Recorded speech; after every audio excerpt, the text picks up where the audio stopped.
सबको प्रणाम, नमस्कार, सुप्रभात। वसुधारा के हर शनिवार को होने वाले इस ध्यान और सत्संग कार्यक्रम में आप सबका बहुत स्वागत है। और हमारे यहाँ लाइट गुल है तो आप किसी तरह मुझे देख पाएंगे।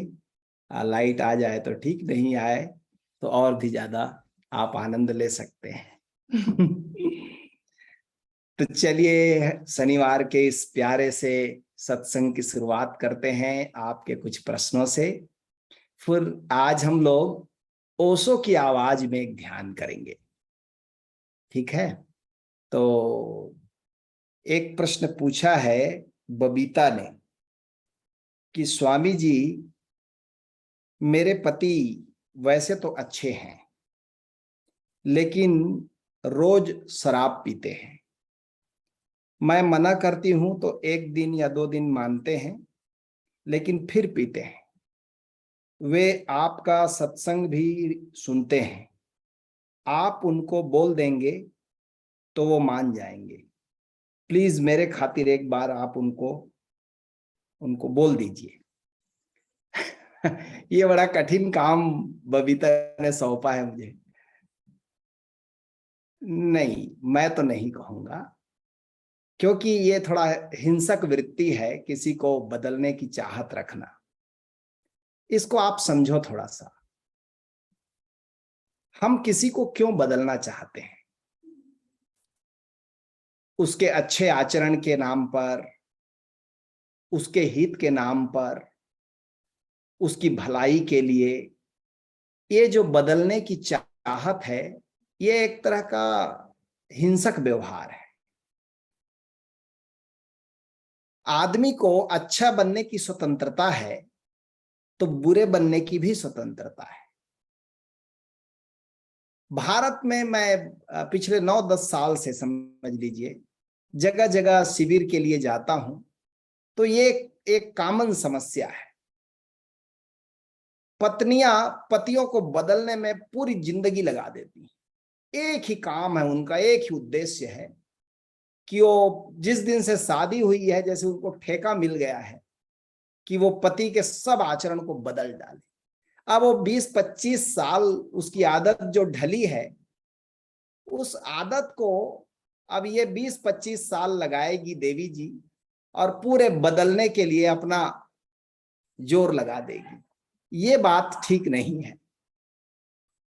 देखिए क्या होता है, जब आप दूसरे को बदलने की चाहत रखते हैं तो गहरे में आप उस व्यक्ति की निंदा कर रहे हैं, और जितने व्यक्ति की निंदा होगी वो आपके विरोध में आता जाएगा, वो आपकी कोई बात नहीं सुनेगा। क्योंकि दूसरे को बदलना, अभी हम लोगों ने पिछले दिनों प्रेम प्रज्ञा प्रोग्राम किया, अभी नवंबर में फिर है, तो उसमें गैर प्रेम की दशा में होने के बहुत से लक्षणों में एक लक्षण यह भी है, दूसरे को बदलने की चाहत रखना प्रेम नहीं है। और इसलिए आप देखना, भारत में तो प्रायः हर दूसरे तीसरे घर में यह बात मिलेगी, पति पत्नी के बीच में कोई प्रेम नहीं है। वजह क्या है? दोनों एक दूसरे को बदलने में लगे हैं। बदलने की जब आप चाहत रखते हैं तो फिर दूसरा व्यक्ति आपके प्रेम की फ्रीक्वेंसी से हट जाता है, फिर वो आपके प्रेम में नहीं होता, और फिर हम किसी तरह एडजस्ट करके जिंदगी जीते हैं। तो पहली बात तो बबीता देवी, मैं ये कहूंगा कि ये जो पति को सुधारने का ठेका तुमने लिया है, इसको पहले तुम छोड़ो। वो शराब छोड़े न छोड़े ये बात की बात है, पहले तुम अपने इस जो मूर्छापूर्ण व्यवहार है उससे थोड़ा सा हटो। क्या होता है कि जब आप दूसरे को बदलने लगते हैं तो वो रिवेंज लेता है, वो बदला लेता है। तो बदला कैसे लेगा? मारपीट तो नहीं करेगा, पति पत्नी है तो वो जो तुमको पसंद नहीं है वो सब काम करेगा। यही बदला लेने का तरीका है। मनुष्य का मन बड़ा जटिल है, वो ऐसे ऐसे उपाय खोजता है कि जिससे, जिसको कहते हैं ना छिप के वार करना, छिप छिप के वार करता है। क्योंकि आपने उसको सताया तो बदले में वो आपको सताएगा, लेन देन बराबर करेगा। इसलिए पहली बात तो मेरा रिक्वेस्ट तुमसे है कि वो शराब छोड़े न छोड़े, तुम अपनी आदत छोड़ो। ये जो रोज रोकने टोकने की आदत है इसको छोड़ो। और फिर तुम्हारा इतना दिन टोकने पर वो नहीं माना तो मेरे कहने पर कैसे मान लेगा? ठीक है, कटसी में शिष्टाचार में मेरा सत्संग सुनता होगा, अच्छा लगता होगा, लेकिन उससे मेरी बात मान जाएगा इसकी कोई गारंटी नहीं है, जैसे तुमने कहा है। जब तुम इतने उसके नजदीक हो और तुम्हारी बात नहीं सुनता तो मेरी बात क्यों सुनेगा? एक बात। दूसरी बात, हम एक तो कहते नहीं, हम क्या क्या मत करो ये कभी नहीं कहते। ओशो धारा में हमारे गुरुदेव ने हम लोगों को सिखाया है कि किसी को किसी चीज को करने के लिए मना मत करो, क्या करना है ये बताओ। अब सोचो जरा, कोई व्यक्ति शराब क्यों पीता है? इस पर काफी मशक्कत हुई है और ओशो ने भी अपने प्रवचनों में अनेक जगह इस पर बात की है कि ज्यादातर जो नशे का आकर्षण है उसके मूल में आनंद का आकर्षण है। हर व्यक्ति आनंद चाहता है, वो चाहे परमात्मा खोज रहा हो, चाहे धन दौलत खोज रहा हो, चाहे पद पैसा खोज रहा हो, और चाहे नशा खोज रहा हो, हर व्यक्ति आनंद चाहता है। और ये सबसे सस्ता आनंद है शराब, तो कुछ रुपए में मिल जाता है। परमात्मा को पाना हो तो बड़ी मेहनत है, बड़ा मशक्कत है, बड़ी साधना है, बड़ी बदलाहट है। धन पैसा कमाना हो तो बड़ी मेहनत है, बड़ा पागलपन है।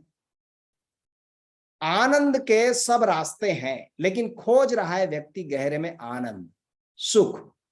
अब ये आनंद उसको सस्ते में कहीं मिलता है तो आदमी आलसी है, वो जल्दी से इसी को ले लेता है। मन के तल पर जीना, मनुष्य होकर के मन के तल पर जीना एक चौराहा है और बड़ा कठिन काम है। निरंतर या तो आप मन के पार चले जाओ ऊपर तो आनंद है, और या फिर आप मन के नीचे चले जाओ जो कि कठिन काम है, तो वहां भी आनंद है। शराब पीने वाले लोग, नशा करने वाले लोग नीचे जाने को चुन। ये एक बात जरूर आप ख्याल रखना कि जब आप मन के जगह से हट जाते हो, अमन होते हो, तभी आनंद झरता है। तो जो साधक है वो तो मनातीत होता है, विचार के परे जाकर के आनंद लेता है। जो साधना करते हैं, ध्यान करते हैं, समाधि करते हैं वो लोग, लेकिन सब लोग तो नहीं करते। तो फिर ज्यादातर लोग क्या करते हैं, फिर नशा कर लेते हैं। वो मन के पार तो नहीं गए, मन के नीचे गिर गए, फिर से पशु की तरफ लौट गए। बड़ी यात्रा करके पेड़ पौधे, जीव जंतु, पशु पक्षी होते होते मनुष्य तक आए थे, और मनुष्य होकर जीना उनके लिए बड़ा भारी पड़ रहा था, तो फिर अपने पुराने दिनों की ओर लौट गए, पशुता की ओर लौट गए। मैं 1 मिनट होल्ड करिएगा, कुछ बाहरी शोर है उनको रोक देता हूं।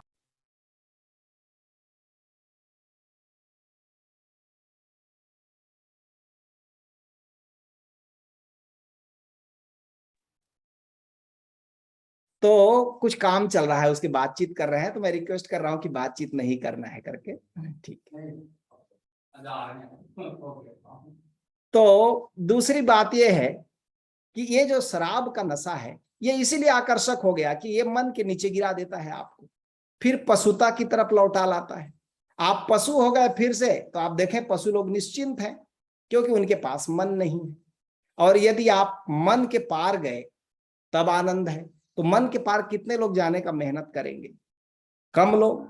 इसीलिए कितनों भी आप मना करो, नशे का आकर्षण दिन दूना रात चौगुना बढ़ता जा रहा है।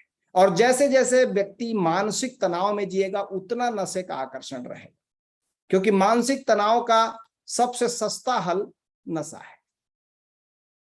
इसमें कोई मेहनत नहीं है, पी गए, केमिकल चेंज कर लिया, अपने शरीर का रसायन मन के बाहर हो गए, फिर पशु हो गए। अच्छा, एक दूसरी बात जो ओशो ने कही वो भी मैं आपको कहना चाहूंगा कि केवल दुनिया में भारत में शराब पीने की सबसे ज्यादा निंदा होती है। दुनिया के और किसी देश में शराब पीने को उतना निंदनीय नहीं माना जाता, बल्कि कई देशों में तो ऐसा रिवाज है कि वो बचपन से बच्चे को माँ बाप ही सिखाते हैं, सलीका सिखाते हैं कि कितना पीना, कैसे पीना। और शराब के बारे में डॉक्टर भी इस बात को कहते हैं कि यदि एक निश्चित मात्रा में एल्कोहल शरीर में जाता है तो उससे कोई हानि नहीं होती, बल्कि उससे शारीरिक विकास में लाभ होता है। मानसिक रूप से हानि होती है, आत्मिक रूप से बहुत हानि होती है, लेकिन शारीरिक रूप से लाभ होता है। इसलिए पश्चिम के देशों में, ज्यादातर देशों में शराब पीकर हुल्लड़ करने वाले लोग आपको नहीं मिलेंगे। उनको बचपन से सलीका सिखाया गया है, इतना लेना सेहत के लिए, ठंड देश है तो उतना लेते हैं, वो दवाई की तरह है। आपके भी बहुत सी दवाइयों में अल्कोहल होता ही है, प्रिजर्व करने के लिए अल्कोहल का ही इस्तेमाल करते हैं। तो ये बात तो केवल भारत में है, और ये भारत में क्यों है, उसका कारण है कि हम जितना मना करते हैं लोग उतने ज्यादा पी जाते हैं। ये ठीक ऐसे ही है जैसे किसी आदमी को आप खाना ना दो और एक बारगी खाना पाए तो बहुत ज्यादा खा ले, वैसी हालत भारत में हो जाती है। अब बहुत ज्यादा खा लेगा तो उठपटांग हरकत तो करेगा ही करेगा। ऐसे ही पीने को नहीं मिल रहा है, छुप के पी रहा है तो ज्यादा पी गया, अब अल्ल बल्ल बकेगा। अरे शराब क्यों है, क्यों खाना को आप ज्यादा खा जाओ तो भी एक नशा का काम करता है। आप किसी दिन ज्यादा भोजन करके देखना, ठीक नशा जैसा पकड़ लेता है, आप उठ बैठ नहीं सकते, सोना ही पड़ेगा आपको। आप पानी को ही ज्यादा पी जाओ तो उपद्रव हो जाएगा। कुछ भी शरीर में एक मात्रा से ज्यादा जाएगा तो उपद्रव नशा का ही काम करेगा वो। लेकिन तुमने एकदम से घर में आंदोलन कर रखा होगा उसको रोकने के लिए। ये नहीं सोचती होगी कि किस चिंता में वो पीता होगा या किस तनाव में पीता होगा, कभी उस बाबत तुमने विचार नहीं किया। बस तुमने फरमान जारी कर दिया कि आप बोल दो स्वामी जी और इसको शराब छूट जाए। अब पति ना हुआ रोबोट हो गया, तुम जैसे चला लो। ये ठीक नहीं है, ये अत्याचार है, इसको समझो। यदि वो, अरे ज्यादा से ज्यादा क्या नुकसान होगा, मान लो पिया भी, पीता ही रहा, तुम्हारी बात न भी माना तो क्या नुकसान हो जाएगा? ज्यादा से ज्यादा लीवर खराब होगा, ज्यादा से ज्यादा 2 4 5 साल कम जिएगा। तो ऐसे भी जी के कौन सा बड़ा तुमा तोड़ लेता, वो कौन सा बड़ा जागीर हड़प लेता। ठीक है 2 4 साल पहले निपट गए फिर जन्म गए, यहां तो मरे नहीं कि फिर जन्मने वाली बात है। तो तुम ज्यादा ये ना करो, उस पर दबाव ना डालो। हाँ यदि उसमें विवेक होगा और मुझको मेरे सत्संग को सुनता होगा तो आज नहीं कल ये विवेक जगना चाहिए कि क्या छोटा मोटा केमिकल आनंद लेना। जब ध्यान का नशा बट रहा हो, परमात्मा की शराब बांटी जा रही हो गुरुदेव के द्वारा, तो काहे को ये छोटा मोटा खरीदी वाला शराब पी के शरीर खराब करना। इतना दिमाग उसमें होगा तो वो खुद बदलेगा। हाँ तुम्हारे कहने से नहीं बदलेगा, मेरे कहने से नहीं बदलेगा। ये है ज्यादती है कि हम किसी को जबरदस्ती बदलने का उपाय करें। तो मैं तो नहीं कहूंगा, लेकिन तुमको भी कहूंगा कि तुम मत कहो। हाँ बल्कि चिंता जरूर लो इस बात की कि किस फिक्र में, किस गम में, किस दुख में वो पीने लगा है। जरा उसको प्रेम दो, उपदेश मत दो। ये बड़ा मुश्किल है हमारे देश में, जिसका जो रोल नहीं है ना वो रोल करता है। हमारे गुरुदेव बढ़िया बोलते हैं कि अपने रोल प्ले करो। पत्नी का क्या रोल है, पत्नी का क्या रोल है, जरा इस पर विचार करो। पत्नी का रोल है घर में उसको खाना बना के दो, उसका केयर करो, उसकी सेवा करो। उसका रोल है वो धन कमा कर दे, तुम्हारा केयर करे, तुम्हारा रोटी कपड़ा मकान की आपूर्ति करे, तुमको प्रेम दे। वो अपना रोल प्ले करेगा, तुम अपना रोल प्ले करो। अब ये उपदेश देने वाला रोल किसी और का है, वो तुम दे रही हो। कोई पत्नी को इसलिए शादी करके थोड़ी लाया है कि रोज उसके प्रवचन सुनेगा। उससे एक चुटकुला सुनाते थे कि मुल्ला नसरुद्दीन 3 बजे रात को लड़खड़ाते हुए शराब के नशे में घर जा रहा था। पुलिस ने पकड़ा, 3 बजे रात को कहाँ जा रहे हो? तो उसने कहा माए बाप नाराज मत हो, प्रवचन सुनने जा रहा हूं। बोले 3 बजे रात को कौन प्रवचन देता है यार? बोले आप नहीं जानते मेरी पत्नी को, अभी मैं घर जाऊंगा तो 1 घंटा अभी वो प्रवचन देगी, 3 बजे रात को ही प्रवचन समझे आप? तो प्रवचन सुनने के लिए तो तुमको शादी करके लाया नहीं था वो। तो जरा इस बात को समझना, थोड़ा सा प्रेम पूर्ण बनो, कम हिंसक बनो, दूसरे को बदलने की चाहत न रखो, और दोनों मिलकर हायर वैल्यू की तरफ यात्रा करो। मैंने तुमको भी कई बार कहा कि तुम ध्यान करो, ध्यान शिविर में भाग लो, ध्यान समाधि करो। तुमने मेरी बात नहीं सुनी, वो कैसे सुन लेगा? मैं अच्छे चीज के लिए तुमको बोला और तुमने नहीं सुना, तो शराब छोड़ने वाली बात क्यों सुनेगा? तुम दोनों को मैंने कहा था कि प्रोग्राम करो, जीवन बदलेगा, यहाँ साधकों का संघ है वसुधारा में, इसमें शामिल हो, वो तुमने सुना नहीं। तो जरा अपने पर भी विचार करना कि तुम कितना सुनती हो मेरी बात, जितना वो सुनेगा। तो तुम्हें सुनते समय मेरी बातें कठोर लगेंगी, लेकिन यही सत्य है कि तुम बदलना चाहो तो पूरा घर बदल सकता है। वसुधारा में लाखों लोग आए हैं, सबका घर बदला है, इतना प्रेम पूर्ण जीते हैं, पति पत्नी आनंद पूर्ण पूरा परिवार रहता है। थोड़ा सा किसी हायर वैल्यू के साथ जुड़ो, किसी संत के शरण में आओ तो बदलता है जीवन। ऐसे तुम जो ऐसा चाह रही हो बिना कुछ किए जीवन आनंद से भर जाए, संभव नहीं है। आनंद की फसल बड़ी मेहनत से उगती है। इसके लिए किसी सदगुरु के चरण चाहिए, इसके लिए संघ चाहिए, इसके लिए प्यास चाहिए थोड़ी सी, और जीवन में ऊंचा उठने का थोड़ा सा मन होना चाहिए। वो तुम में है नहीं, इसलिए तुमको लगता है कि ये ठीक हो जाए, वो ठीक हो जाए। एक एक पत्ते को सींचने से वृक्ष हरा नहीं होता। पेड़ के जड़ में पानी डालो तो पेड़ हरा होगा। तुम जड़ को सींच नहीं रही हो। जड़ को सींचने का मतलब है जरा संत के पास जाओ, सत्संग में जुड़ो, सदगुरु से जुड़ो, जरा कार्यक्रम करो, जड़ में पानी डालो, पत्ते अपने आप हरे हो जाएंगे, सब बदल जाएगा, घर बहुत सुंदर हो जाएगा। हम सबका अनुभव है, जितने वसुधारा में जुड़े उन सबका अनुभव है यही। तो वो तुम करोगी तभी मैं ये बात आगे बढ़ेगी। तो तुम्हारे प्रश्न को मैं यहीं पर खत्म करता हूं, क्योंकि आज एक और बहुत ही महत्वपूर्ण प्रश्न एक मित्र ने पूछा है। मुकेश ने पूछा है कि स्वामी जी, रामायण में हमने सुना है ईश्वर अंश जीव अविनाशी, यानी ये जो जीव है हमारा ये ईश्वर का अंश है, तो फिर हम लोग दुख क्यों पाते हैं? ईश्वर अंश जीव अविनाशी, चेतन अमल सहज सुख राशि। ये गोस्वामी जी ने रामचरितमानस के उत्तर कांड में आखिरी पन्नों में लिखा है। ये समझ लो 900 पेज का रामायण है तो 891वां नंबर पेज में है। इससे आज समझ सकते हो कि एकदम उत्तरार्ध में गोस्वामी जी ने बिल्कुल सॉलिड बात, सार बात को कहा है। पहले इसको समझें कि ये चौपाई कहाँ की है और क्या है, और हम दुखी क्यों हैं।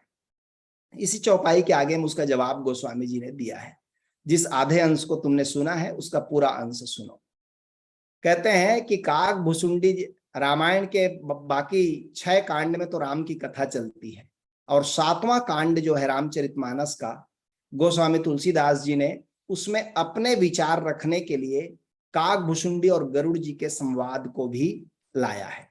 यानी काग भुसुंडी जी एक बड़े भक्त हैं, ज्ञानी हैं, सिद्ध पुरुष हैं, और गरुड़ जी एक साधक हैं, शिष्य हैं। इन दोनों का जो संवाद है वो बड़े विस्तार से उत्तर कांड में है, और उस पर बहुत ही बढ़िया अपने मंतव्य को, अपना जो अध्ययन और अनुभव था गोस्वामी तुलसीदास जी का, उन्होंने उसको रखा है। इसको हम लोग कहते हैं, ये जो चौपाई का अंश है, 5-7 चौपाइयां हैं, ये विशिष्टाद्वैत मत का प्रतिपादन करता है। खैर मैं दार्शनिक बातें नहीं करूंगा, असली बात जो तुमने पूछा है उसी पर आता हूं। कागभुसुंडी कहते हैं गरुड़ जी से, गरुड़ जी ने पूछा कि जो आपने पूछा वही उन्होंने भी पूछा कि हम क्यों दुख पाते हैं, मनुष्य क्यों दुख पाता है, ये सब ईश्वर का अंश होने के बावजूद। तो कागभुसुंडी ने कहा, बड़ा मजेदार वचन है, सुनना जरा इसको। सुनहु तात यह अकथ कहानी, कहते हैं ये कहने योग्य नहीं है, कह पाऊंगा इतनी सामर्थ्य मुझ में नहीं है। सुनहु तात यह अकथ कहानी, समुझत बनी न जाई बखानी। कहते हैं समझ तो सकता है कोई व्यक्ति चाहे तो, प्यास से भरा हो तो, लेकिन कोई किसी को इसको बतला नहीं सकता। क्या नहीं बतला सकता? अब उन 5 चौपाइयों को सुनो। कहते हैं ईश्वर अंश जीव अविनाशी, ये जो हम जीव हैं ये बिल्कुल वही ईश्वर के एक अंश है। जैसे समुद्र से 1 चम्मच पानी तुमने उठाया तो 1 चम्मच समुद्र के पानी की जो गुणवत्ता है वही विराट सागर की गुणवत्ता है, उसके पानी की गुणवत्ता है। जो प्रपोर्शन सारे खनिज और लवण का 1 चम्मच पानी में है वही सागर में है। हाँ, केवल मात्रा का भेद है कि चम्मच का पानी थोड़ा सा है और सागर का और छोर नहीं है, लेकिन गुणात्मक रूप से कोई भेद दोनों में नहीं है, भेद मात्रात्मक है। ईश्वर अंश जीव अविनाशी, और क्या क्या गुण है? जो ईश्वर के गुण है वही जीव के गुण है। क्या क्या गुण है? अविनाशी है, यानी जैसे ईश्वर का कभी नाश नहीं होता ऐसे ही जीव का भी कभी नाश नहीं होता। ये एक महत्वपूर्ण बात। दूसरी बात, चेतन, जैसे ईश्वर चैतन्य है, कॉन्शियस है, विराट ब्रह्मांड चैतन्य है, ऐसे जीव भी चैतन्य है। इसलिए तो आप मेरी बात सुन पा रहे हैं, इसलिए किसी चीज को सुनते हैं और समझते हैं। ये चैतन्यता का गुण है। अमल, निर्मल है। जीव कितना भी कहे कि मैंने पाप किया, मैंने अधर्म किया, लेकिन अपने परम गहराई में वो निर्मल है। चेतन, अमल, सहज सुख राशि, और स्वभाव से ही आनंद है। उसका स्वभाव ही आनंद है। जो परमात्मा का गुण है, जो अस्तित्व का गुण है, वही जीव का गुण है।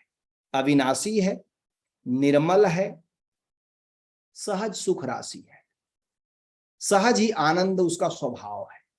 और अब इतना बड़ा परिभाषा दिया गोस्वामी जी ने कि जीव में वही सारे गुण हैं जो परमात्मा में है, लेकिन फंस कहां गया? कहते हैं सो माया बस भयउ गोसाई। लेकिन परमात्मा की एक शक्ति है, उसका नाम है माया। माया का मतलब है परमात्मा की प्रगट लीला, प्रगट शक्ति। इसको ऐसा समझना चाहिए, हमारे शास्त्रों में कई जगह इस बात को उल्लेख किया गया है कि ब्रह्म निराकार है, चैतन्य है, निर्विकार है। वो कुछ कर भी नहीं सकता ब्रह्म, लेकिन ब्रह्म की जो तरंगायित शक्ति है वो बहुत कुछ करती है। वही सारा सृष्टि करती है। यानी उसको हमारे यहां पारिभाषिक शब्द में कहा गया शिव और शक्ति। शिव यानी चैतन्य ब्रह्म, निर्विकार, निराकार, अविनाशी, शाश्वत ब्रह्म, जिसका ना कोई आदि ना कोई अंत। लेकिन सृष्टि में जिस ऊर्जा से रचना हुई, उस शक्ति को हमने देवी कहा, फिर उसको उमा कहा। ये उमा शब्द बड़ा प्यारा है। उमा यानी पार्वती को कहा जाता है। आपको सुनकर कल मैं भी इसको जब पढ़ा तो मुझे भी आश्चर्य लगा, अभी तक मैंने इस पर गौर नहीं किया था। उमा शब्द बनता है अ उ म से। और आपको याद होगा ओशोधारा में प्रोग्राम करते हुए कि ओशो ने भी अनेक जगहों में उस मूल, तीन मूल ध्वनियों की बात की है। परमात्मा ओंकार है, और ओंकार जब तीन भागों में टूटता है तो अ उ म बनता है। उसी से ओम कहते हैं हम उसे। अ उ म को एक साथ कहते हैं तो ओम। तो जिससे ओम बना है उसी से उमा बनी है। यानी परमात्मा है शिव, और उसकी शक्ति तीन क्रिएटिव शक्ति में टूटती है जब वो रचना करती है, तो उसका नाम है उमा। इसलिए सभी देवियों को हम शक्ति रूपा कहते हैं, क्योंकि वो परमात्मा की शक्ति है। अनेक नहीं है, एक ही शक्ति को अलग अलग नाम से पुकारा है। किसी ने उमा कहा, किसी ने गायत्री कहा, किसी ने पार्वती कहा, किसी ने लक्ष्मी कहा, किसी ने सरस्वती कहा, लेकिन ये सब परमात्मा की शक्ति है। और इसी शक्ति ने ये सारी रचना की दृश्य जगत की, और इस दृश्य जगत को हम सत्य मानकर इसमें फंस गए। ये मुश्किल हुआ शुरू वहां से। सो माया बस भयउ गोसाई, कहते हैं माया के वशीभूत हो गया। तो अब आप पूछेंगे कि क्या माया ने हमको फंसाने के लिए सब किया? नहीं नहीं नहीं, नहीं। उसको कोई मतलब नहीं हमको फंसाने का, हम ही फंसे हैं। कैसे फंसे? तो गोस्वामी जी ने बहुत प्यारा उदाहरण दिया। बंध्यो कीर मरकट की नाई, जैसे तोता और बंदर फंसता है, ऐसे हम फंसे। तोता और बंदर कैसे फंसते हैं आपने कभी देखा? तोता फांसने वाले क्या करते हैं? तोता को पकड़ने वाले शिकारी लोग क्या करते हैं? दो खूंटी गाड़ देते हैं और उसमें एक पतला तार दोनों खूंटियों में बांध देते हैं, और वो तार के ऊपर में एक पोला पाइप, छोटे छोटे पोले पाइप रख देते हैं। पोला पाइप कैसे? जैसे आपने हाथ में घुमाने वाला पंखा देखा होगा, तो उसमें जो घुमाने के लिए जो पकड़ते हैं डंडी, वो पोला रहता है। ऐसे पोला पाइप वो तार में लगा देते हैं, छोटा छोटा अलग अलग, और दाना वहीं नीचे रख देते हैं, उसके पहुंच के दायरे में तोता जहां पहुंच सके। अब तोता आता है और उसी पोले पाइप में बैठता है। जैसे ही दाना पकड़ने के लिए झुकता है, वो घूम जाता है, और घूमता है तो नीचे लटक जाता है ऐसे। जब ऐसे लटकता है तो उसको लगता है छोड़े कि मरे, अब छोड़ूंगा तो गिर जाऊंगा, तो पंख फड़फड़ाता है, लेकिन हाथ से, अपने पैरों से पकड़ा रहता है उस पाइप को, छोड़ता नहीं है। अब शिकारी बड़े आराम से आके तोता को पकड़ लेता है क्यों? क्योंकि अब तोता खुद ही नहीं छोड़ रहा है उसको। चाहे तो जिस क्षण छोड़े और उड़ जाए, लेकिन वो उड़ता नहीं। उसको एक भय पकड़ जाता है कि गिरा तो मैं मरा, ये मुसीबत है। ऐसे तोता को चालबाजी से शिकारी लोग पकड़ते हैं, लेकिन तोता फंस जाता है बिना किसी जाल के। केवल दाने डले हैं और केवल इंतजाम कर दिया है उसको पाइप में घूम जाने का। जैसे ही वो आके बैठा और घूमा, घूमा तो लटका, और लटका तो फिर लगता है अब छोड़ा तो मैं मरा, अब फंस गया। ऐसे तोता को पकड़ लिया। बंदर भी ऐसे ही फंसता है। बंदर बड़ा चंचल जाती है, तो बंदर को फांसने के लिए क्या करते हैं बंदर पकड़ने वाले लोग? जमीन में एक बहुत छोटे मुंह वाला घड़ा गड़ा देते हैं। घड़ा को जमीन में गाड़ दिया और उसका मुंह खुला रख दिया, और कुछ चने के दाने घड़े के अंदर रख दिए। अब बंदर है चंचल जाति, वो आता है और डालता है हाथ नीचे घड़े में, उसके पहुंच के अंदर, तो देखता है चना है, तो मुट्ठी भर पकड़ता है। लालची है, मुट्ठी भर पूरा पकड़ लेता है। अब उसकी मुट्ठी बन गई। अब मुंह इतना छोटा है, ऐसे तो हाथ घुसता है उसमें, लेकिन मुट्ठी के साथ वो हाथ नहीं निकल सकता। अब वो चना को छोड़ना नहीं चाहता बंदर, छोड़ के भागता नहीं है, वो मुट्ठी में पकड़े रहता है। बड़े आराम से आकर के शिकारी उसको पकड़ लेता है। लेकिन आप मुझे बताइए, तोते और बंदर की हालत में दोनों में क्या शिकारी का ही दोष है, शिकारी ही पकड़ने वाला है? वो दोनों भी उतने ही जिम्मेदार है, क्योंकि वो लालच नहीं छोड़ रहे हैं, मोह को नहीं छोड़ रहे। एक दाने का मोह नहीं छोड़ रहा है, चने का मोह नहीं छोड़ रहा है, और दूसरे को लगता है गिरा तो मर जाऊंगा, वो भी नहीं छोड़ रहा है। अब ये दोनों हालत में जैसे ये दोनों फंसे हैं, ऐसे ही आदमी फंसता है। इस दृश्य जगत में देखकर उसको लगता है कि दृश्य ही सत्य है। उसको भी लगता है तोते की तरह कि सामने में एक आदमी मर गया, कहीं मैं भी न मर जाऊं। अब मरने का डर पकड़ गया। और गोस्वामी जी इसके पहले चौपाई में कह रहे हैं, ईश्वर अंश जीव अविनाशी, तुम अविनाशी हो, तुम मर ही नहीं सकते। नहीं नहीं नहीं नहीं, मैं मर जाऊंगा तो, ये अभी अमुक आदमी मर गया, ये आदमी मर गया, मैं मर जाऊंगा तो। अब मारे गए, तोते की हालत में आ गया। अब पकड़ लिया माया की शक्ति ने, बंध्यो कीर मरकट की नाई। ऐसे ही बंदर फंसता है। थोड़ा सा लोभ, मेरे बेटे, मेरे बुधान, मेरा दौलत, मेरा मकान, आपकी भी मुट्ठी बंधी है। कोई कहता है, कोई साधु संत आकर के छोड़ मुट्ठी, भाग, फंस जाएगा। नहीं, इसको कैसे छोड़ सकता हूं, अब मुट्ठी बंधी है। अब मारे गए, अब फंस गए। बंध्यो कीर मरकट की नाई। और लगातार फंसे रहने से क्या हो गया? जड़ चेतन ही ग्रंथि पड़ी गई। जड़ में ये जो शरीर है, मन है, संसार है, ये जड़ है, और हम वास्तव में चैतन्य है। ये दोनों में गांठ पड़ गई, ये दोनों में हुक फंस गया, जो मिल नहीं सकता। तेल और पानी जैसे मिल नहीं सकता, ऐसे ही चेतना और जड़ कभी मिल ही नहीं सकते। लेकिन अब गांठ पड़ गई, जड़ चेतन ही ग्रंथ पड़ गई। यद्यपि यह पूरा झूठ है, यद्यपि मृषा छूटत कठिन, लेकिन झूठ है, फिर भी छूटना बहुत कठिन है। ये ठीक ऐसे ही है जैसे गांठ मार लिया रस्सी में, और अब अंधेरे में आप उसको खोल रहे हो। अब अंधेरे में गांठ खुलने वाली नहीं है। आप, गांठ तो दिखाई पड़ती नहीं है, अंधेरा है कमरे में, और आप सोच रहे हो कि गांठ को किसी तरह खोल दे। अब वो खुलने वाला नहीं है। रोशनी में पहले गांठ को देख लेते कैसे पड़ा है गांठ, तो एक एक परत खोलते तो खुल भी जाता। अब अंधेरे में है, मोह के अंधकार में घिरे हैं, और किसी तरह खींच रहे हैं कि खुल जाए गांठ, तो जितना खींचते हैं उतना कसते जाता है। उसी को गोस्वामी जी कह रहे हैं, जड़ चेतन ही ग्रंथि पर गई, यद्यपि मृषा छूटत कठिनाई। और ये सिलसिला जब शुरू हुआ, तब ते जीव भयउ संसारी। तब से जो परमात्मा का साक्षात अंश था, वो संसारी हो गया। संसारी हो गया मतलब समझते हैं, जन्मने और मरने वाला बन गया। जो न कभी जन्मता न कभी मरता, अब वो मान के बैठा है कि मैं जन्मता हूं और मैं मरता हूं। मारे गए, फंस गए। जब ते जीव भयउ संसारी, और छूट न ग्रंथ न होई सुखारी। और जब तक ये गांठ नहीं छूटेगी जड़ता और चेतना की, जड़ शरीर के साथ मैं शरीर हूं, मैं मन हूं, यह भाव जब तक गहरे में नहीं छूटेगा, झूठ न ग्रंथ न होई सुखारी, तब तक सुख आने की कोई संभावना नहीं है। तभी से दुख है। ये गोस्वामी जी ने कहा।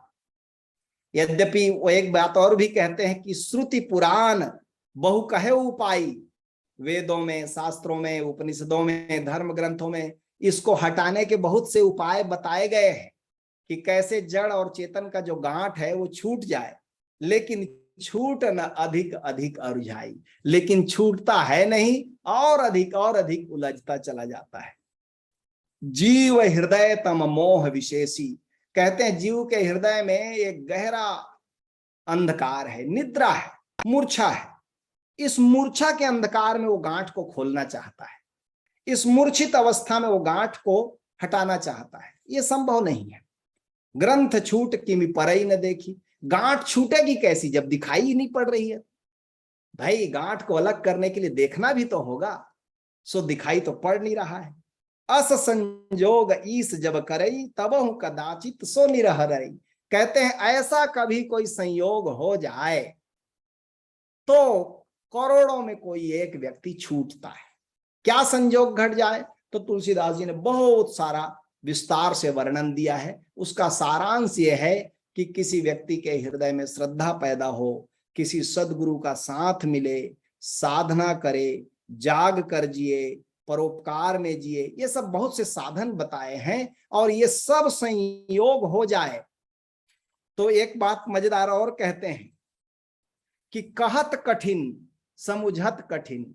एक तो इस सब के बारे में बताना कठिन, और कोई बताने लायक ओशो या गुरुदेव जैसा व्यक्ति मिल भी जाए हमारा तो समुझत कठिन, हमारा समझना कठिन। कहत कठिन, एक तो कहने वाले की कठिनाई है कि शब्द नहीं मिलते उस अनुभव के लिए जो हमको बताना चाहता है। कहत कठिन समुझत कठिन, और हम समझने वालों का और बड़ा दिक्कत है, हम अपने स्तर से समझना चाहते हैं। कहत कठिन समुझत कठिन साधत कठिन विवेक, और किसी तरह थोड़ा बहुत समझ में आ जाए तो साधना करने में बड़ी बाधाएं हैं। और तुलसीदास जी कहते हैं होई घुनाक्षर न्याय जो पुनि प्रत्युह अनेक, और यदि घुनाक्षर न्याय से कुछ हो भी जाए तो भी बाधाएं कम होने वाली नहीं है। घुनाक्षर न्याय किसको बोलते हैं? जैसे घुन का कीड़ा लकड़ी को खा रहा हो और खाते खाते खाते खाते उसका निशान में ओम बन जाए, ओम लिखा जाए। तो घुन का कीड़ा ओम लिखने के लिए लकड़ी नहीं खा रहा था, बाय द वे हो गया, उसके बिना ज्ञान के हो गया। इसको कहते हैं घुनाक्षर न्याय, यानी संयोग से हो गया, कोई इंसिडेंट ऐसा हो गया कि तुमको गुरु भी मिल गए, तुमको समझ में भी बात आ गई और तुमने साधना भी शुरू कर दी, तो पुनि प्रत्यु हुआ ने। फिर भी बहुत सी बाधाएं हैं। क्या बाधाएं हैं? फिर रिद्धियां सिद्धियां आकर्षण चमत्कार प्रणाम नमस्कार मान सम्मान, ये सब लुभाने आएंगे, इसमें मारे जाएंगे। ये बड़ा कठिन है। साधना करने वाला जैसे ही कोई सन्यासी होता है सब उसके चरण छूने लगे, सब उसको सम्मान देने लगे, सब उसको धन देने लगे, अब वो फिर भटकेगा, ये रिद्धियां सिद्धियां उसको फिर भटकाएंगी। इसलिए गोस्वामी तुलसीदास जी कहते हैं बड़ा कठिन मामला है, लेकिन इतना कठिन भी नहीं है, हताश होने की जरूरत नहीं है। कठिन तब है यदि आप ज्ञान के मार्ग में चल रहे हैं, तो यही रास्ता है कि आप एक एक गांठ को अपना खोलें, रोशनी लेकर जाएं, श्रद्धा का दिया जलाएं, भक्ति का दिया जलाएं, जाएं भीतर, खोलें एक एक गांठ को, अपने ही चलें।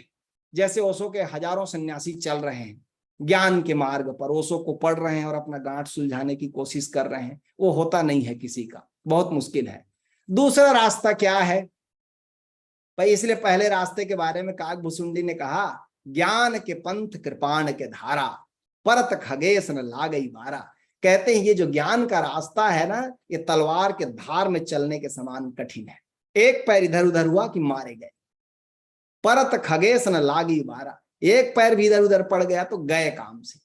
तो दूसरा रास्ता सरल है, जो ओशोधारा का रास्ता है, भक्ति। भक्ति का रास्ता बड़ा सुगम है। और एक बड़ी मजेदार बात कि ये जो परमात्मा की शक्ति है ये माया है, और माया को हमने सब जगह स्त्री रूप में चित्रित किया है। लक्ष्मी सरस्वती दुर्गा उमा काली सब स्त्री रूपा है, यानी शक्ति स्त्रैण है। पुरुष जो है परमात्मा पुरुष है और शक्ति स्त्रैण रूपा है। अब मजेदार बात क्या है, गोस्वामी तुलसीदास जी एक जगह कहते हैं कि भक्ति भी स्त्री स्त्रैण है। जब कोई भक्त होता है तो धीरे धीरे क्या बोलता है, कबीर साहब के पद पढ़ेंगे तो बार बार वो कहते हैं हे सखी। कबीर कह रहे हैं, कबीर तो स्त्री नहीं है, लेकिन भक्ति के आवेग में उनको लगता है कि मैं स्त्रैण हूं, परमात्मा ही एकमात्र पति है, हम सब गोपियां हैं। तो अपने को भी वो सखी की तरह इस्तेमाल करते हैं, सखी की तरह बात करते हैं। तो भक्ति करने वाले लोग सब लोग गोपियां हैं, तो स्त्रैण हो गए, तो भक्ति भी स्त्रैण हो गई। तो आपने देखा होगा कि स्त्री स्त्री को पसंद नहीं करती, ये एक साइकोलॉजिकल टेंडेंसी है। मोहन नारी नारी के रूपा, पन्नगारी यह रीति अनूपा। स्त्री स्त्री की सुंदरता को पसंद नहीं करती, स्त्री स्त्री को पसंद नहीं करती, कितनों भी सट के बैठे रहे हों दोनों, लेकिन गहरे में ना इसकी साड़ी मेरी साड़ी से ज्यादा सुंदर है, ऐसा वाला कुछ ना कुछ हो ही जाता है, समझे। तो ईर्ष्या हो ही जाती है, ईर्ष्या स्वाभाविक है, स्त्री स्त्री को पसंद नहीं करती। अब परमात्मा की शक्ति जो बांधने वाली शक्ति है माया, वो भी स्त्री, और आप जिस साधना पर चल रहे हैं भक्ति, वो भी स्त्री। तो स्त्री स्त्री को पसंद नहीं करती, इसलिए भक्त को परमात्मा की जो माया शक्ति है वो बांधती नहीं है। इसलिए भक्त जो है मुक्ति की आकांक्षा भी नहीं करता, वो कहता है हम तो प्रभु के प्रेम में मगन हैं, हो गई बात। और जो भक्त मुक्ति नहीं चाहता उसको मुक्ति मिल जाती है। इसलिए मध्यकाल में हजारों लाखों संतों ने मुक्ति प्राप्त की, वो भक्ति के मार्ग से, सहज योग के मार्ग से। और जिन्होंने ज्ञान की साधना की वो बहुत बार भटके, बहुत बार गिरे, बहुत बार लुढ़के। ज्ञान के पंथ कृपान के धारा, परत खगेश लागी बारा। इसलिए ओसो धारा में गुरुदेव ने हमारे यहाँ वो राजमार्ग चुना है हम सब के लिए, भक्ति का मार्ग, सहज योग का मार्ग, ओंकार का मार्ग, जहां खतरा नहीं है, जहां आप चलो और मजे लो, चलने का मजा लो, आनंद लो, मुक्ति अपने आप आएगी। इसलिए गोस्वामी जी ने एक जगह कहा है कि भक्त को कैसी प्रार्थना करनी चाहिए, अर्थ न धर्म न काम रुचि, गति न चाहो निर्वाण। कहते हैं ना तो मैं अर्थ चाहता हूं, अर्थ न धर्म चाहता हूं, अर्थ न धर्म न काम रुचि, न कोई कामना है मेरी, गति न चाहो निर्वाण, और मुक्ति भी नहीं चाहता। तो क्या चाहिए, जन्म जन्म रति राम पद, यह वरदान न आन। जन्म जन्मांतर तक प्रभु के चरणों में मेरा प्रेम हो, भक्ति हो, और भक्ति के पीछे सब अपने आप आ जाता है। ये सार सूत्र है। लाखों साल के खोज और मनन से हमारे संतों ने इस घी को बिलोया है, निकाला है कि ये सार सूत्र है कि भक्ति का मार्ग खतरे से शून्य है। इसमें सब चल सकते हैं, स्त्री पुरुष बालक वृद्ध युवा सब चल सकते हैं। इसलिए ओशोधारा का मार्ग राजमार्ग है। तो आपने जो पूछा है कि ईश्वर का अंश होने पर भी हम दुखी क्यों हैं, इसलिए कि हमने भक्ति का आश्रय नहीं लिया है। यदि हम भक्ति का आश्रय लेंगे तब तो फिर कोई दुख नहीं होगा। और यदि ज्ञान के मार्ग पर चले तो जितनी कठिनाई मैंने बताई तुलसीदास जी द्वारा वर्णित, वो सब तुमने सुना। ईश्वर अंश जीव अविनाशी, चेतन अमल सहज सुख राशि, सो माया बस भयउ गोसाई, बंध्यो कीर मरकट की नाई। है ना। तो ये तोते और बंदर जैसे फंसना नहीं है। ज्ञान मार्ग में चलते हुए ये सब का झंझट है। भक्ति का मार्ग सुगम है। इसलिए ओशो ने भी कहा, अपने प्रवचनों में कहा है कि हो सके तो भक्त बनना, ज्ञानी बनने का शौक छोड़ देना, वहां भटकने के चांस ज्यादा है। भक्त हो, भक्त तो ऐसे भी विनम्र होता है, ऐसे ही बेचारा सबसे नीचे खड़ा हो जाता है, उसको कुछ बनने चाहने की आकांक्षा तो है नहीं, तो इसलिए भटकने का डर नहीं है। जिसकी जितनी बड़ी चाहत होगी, परमात्मा पर भी झपट्टा मारना चाहेगा, उसके भटकने के चांसेस ज्यादा है। तो ये जो दुख का निवारण है ये भक्ति के मार्ग में है। इसलिए सबको हम आमंत्रण देते हैं कि आइए ओशोधारा में। अभी राम नाम की लूट है, और लूट सके सो लूट, और अंत काल पछतावेगा जब प्राण जाएंगे छूट। अभी तो लूट बची है, लूट लो। अभी ज्यादा हिसाब किताब बाद में करना। कल एक मेरे मित्र ने मुझे मैसेज भेजा, मुझे बहुत अच्छा लगा। बोले जिनको भक्ति के मार्ग में, प्रेम के मार्ग में चलना है, उनको संसार में जिसको सफल होना है उसका गणित स्ट्रांग होना चाहिए, लेकिन अध्यात्म में जिसको चलना है उसका गणित कमजोर होना चाहिए। कमजोर गणित से ही यहाँ चलेगा, ज्यादा हिसाब किताब वाला आदमी नहीं चाहिए, है ना। हम लोग हिसाब किताब करके कुल्हड़ कुल्हड़ पीते हैं, ये ठीक नहीं है। एकदम डुबकी लगा दो, ओशो की धारा बह रही है, ऐसा मौका फिर कब मिलेगा। तो सत्संग को यहीं पर मैं विश्राम देता हूं, क्योंकि ध्यान का बहुत ही सुंदर प्रयोग आज ओशो की अमृतवाणी में करेंगे। तो आनापानसति योग एक सुंदर प्रयोग है। और चलिए शुरू करते हैं। दिनेश जी, मैं निवेदन करूंगा, और मैं निवेदन करूंगा सभी 165 डिवाइस में करीब 200 लोग से भी ज्यादा लोग जुड़े हैं। मेरा निवेदन है ध्यान का प्रयोग जरूर करें, क्योंकि ये जो आप मुझको सुनते हैं ये सब उसी की तैयारी के लिए मैं कहता हूं कि आप किसी तरह ध्यान का जरा स्वाद ले लें, टेस्ट ले लें। जिसका टेस्ट मिल जाएगा फिर उसमें धीरे धीरे रुचि बढ़ती जाएगी। तो चलिए करते हैं ध्यान ओशो के अमृतवाणी में सुनते सुनते।